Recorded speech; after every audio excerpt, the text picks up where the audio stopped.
What's up, guys? So just finished watching season 1 of The Night of Seven Kingdoms, and I did not expect to love the show as much as I did. Full spoiler review ahead, so if you guys haven't finished it yet, go watch it first, because we are going to be talking Trial of the Seven, Baelor, Exlai, and all of that. So let's just get right into it. So my expectations going in. I'll be honest with you guys to start off. I've never been the biggest Game of Thrones fan. I love parts of the original series.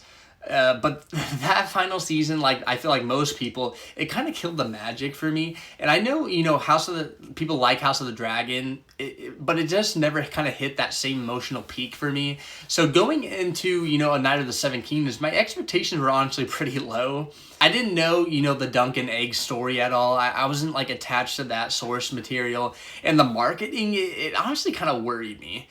The trailers made it kind of feel, I feel like, lighter in tone, almost like A Knight's Tale, and that's not a bad thing, but for a Westeros story in this universe, it felt very risky. And then I heard it was also only 6 episodes around 30 minutes each, and I was thinking are we getting a medieval sitcom right now? But episode 4 and especially episode 5, I realized HBO might actually have something very special here. And I'm not exaggerating when I say this first season is better than both seasons of the House of the Dragon for me, personally for me. And if they keep this momentum, I could honestly see the show, end up being more beloved than Game of Thrones ever was. I know that's a big say, but I honestly can see it happening. And the first 2 episodes are very slow but necessary. Let's be fair, the first 2 episodes are a little rough. Not bad, just dense. And you have to kind of establish, Dunk's backstory, Egg and his side of things, the political landscape, the Targaryens, the tourney, the rivalries.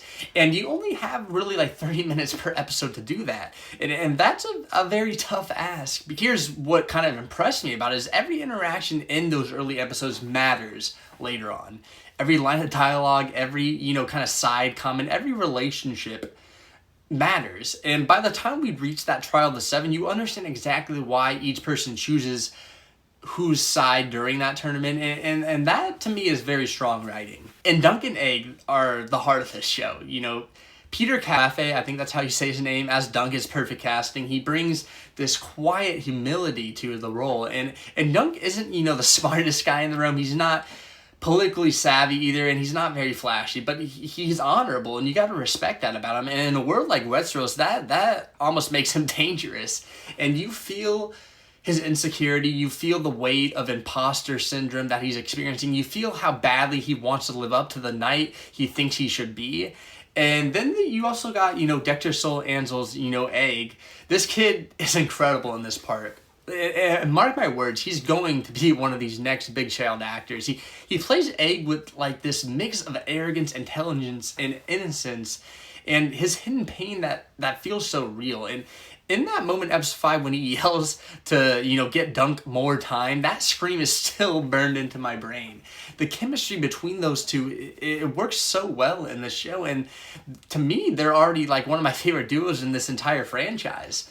And that is saying something, because I feel like there are a lot of great duos. The supporting cast is there are no weak links either there. But what surprised me the most is nobody is phoning it in.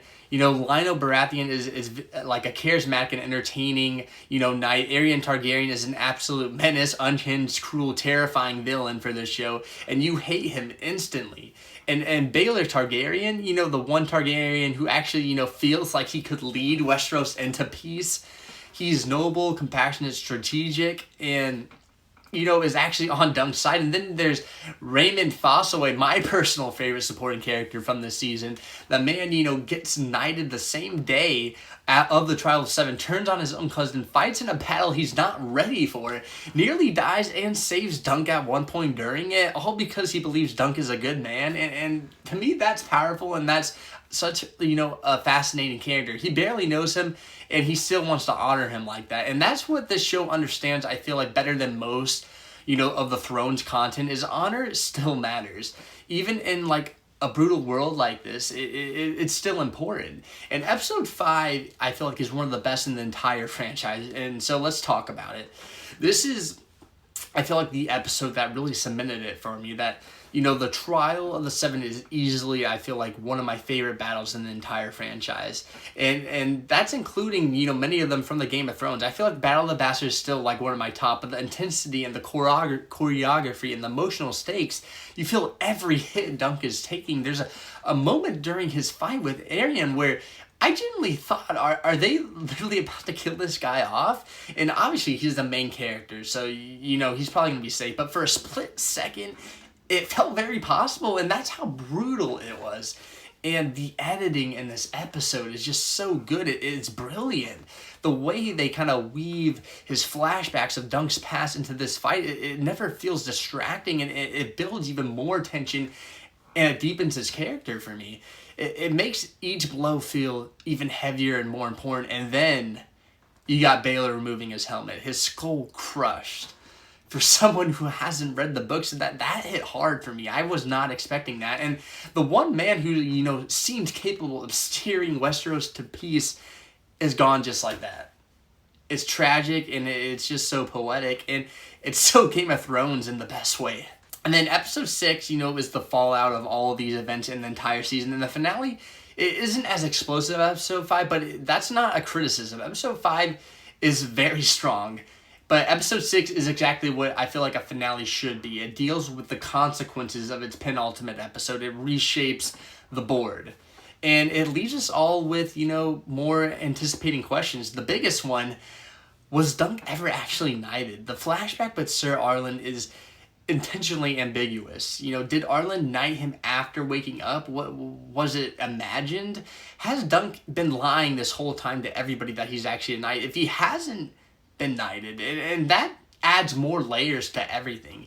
His hesitation to knight Raymond, for knighting him, his insecurity, his imposter syndrome, it would make his entire arc, I feel like, even more compelling leading into season 2.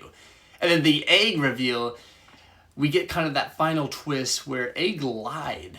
His father didn't give him permission to leave with Dunk, and he basically just ran away, which means Dunk unknowingly kind of kidnapped a Targaryen prince, and that has massive implications leading into season 2, and it sets up a huge political war, I feel like, for season 2 as well. And what I understand is this differs from the books as well, which I feel like I actually like, because it shows that the writers aren't afraid to adapt to new material creatively, and they're respecting the source material, but they're not also trapped by it. And that's, I feel like helps keeps, these adaptations fresh. That's why I think this show works so well, is it's on a smaller scale, and it's very character focused, and it's not trying to, outdo the dragons and these spectacles from the other series. It's about honor, identity, legacy, and morality, and it feels very intimate. And in a franchise that I feel like sometimes got too big for its own ambition, that intimacy is pretty refreshing. Now, for season 2, I would love to see 8 episodes instead of 6. And only if it justifies the story, though. And this feels like it could work as, I feel like, an anthology-style series where, Dunk and Egg are traveling to new lands, new conflicts, new political tensions, which I know is kind of how the books are. So I feel like that'd be kind of cool. But I'm also curious whether they kind of build on a larger Targaryen narrative across these seasons. And I feel like the only downside you'll have with this is we probably won't see much of that supporting cast again from this season, and that's pretty rough because I do think they all crushed it, but hopefully if it goes on long enough, we will see them reprise their role in future seasons.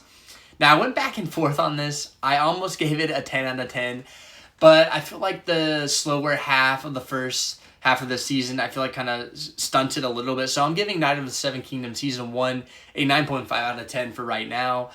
For me, it's the best thing that has really come out of Westeros since, the early Game of Thrones seasons, and I honestly did not expect to like it as much as I did. What did you guys think, though? Did you love it? Did you think it was a little bit overhyped? Do you think Dunk was actually knighted? Let's talk about it in the comments.